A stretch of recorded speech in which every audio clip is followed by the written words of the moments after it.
Hi viewers, আজকে আপনাদের সম্মুখীন আমি একটা বিদ্যা নিয়ে উপস্থিত হয়েছি। একদম রিয়েল অরিজিনাল একটা বিদ্যা। এক ভাইকে আমি বলেছিলাম যে প্রত্যেকটা বিদ্যার প্রত্যেকটার এক একটা অস্ত্রের এক একটা তোড় আছে। তো আমার কথাগুলো মনোযোগ সহকারে শুনবেন।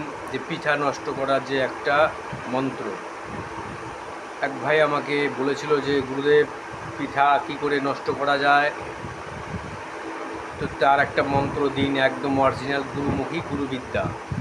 আপনাদের সম্মুখীন যে গুরুবিদ্যাগুলো আপনাদের সম্মুখীন আমি দেব, একদম অরিজিনাল রিয়েল।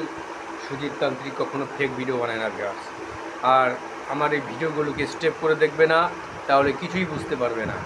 আর যারা আমার এই চ্যানেলের সঙ্গে আছেন, সাবস্ক্রাইব করেছেন কি করেননি, তাদেরকেও আমি বলছি আমার চ্যানেলের সঙ্গে থাকুন, আর নতুন নতুন জিনিস শিখতে পারবেন।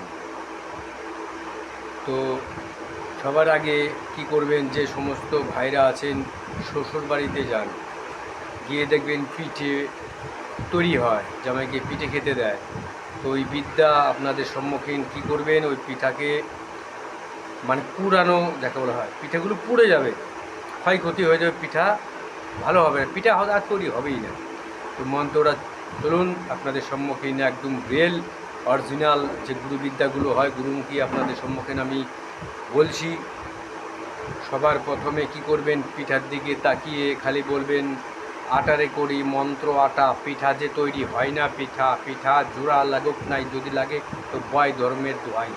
ভিউয়ার্স, এই কথাগুলো বললেই 3বার মনে মনে বলে কিংবা 7বার মনে মনে বলে পিঠার দিকে তাকিয়ে থাকবে, খালি দেখবেন, খালি বলবেন আটারে করি মন্ত্র আটা, পিঠাটা যে তৈরি হয় না, পিঠা পিঠার জোড়া লাগুক না, যদি লাগে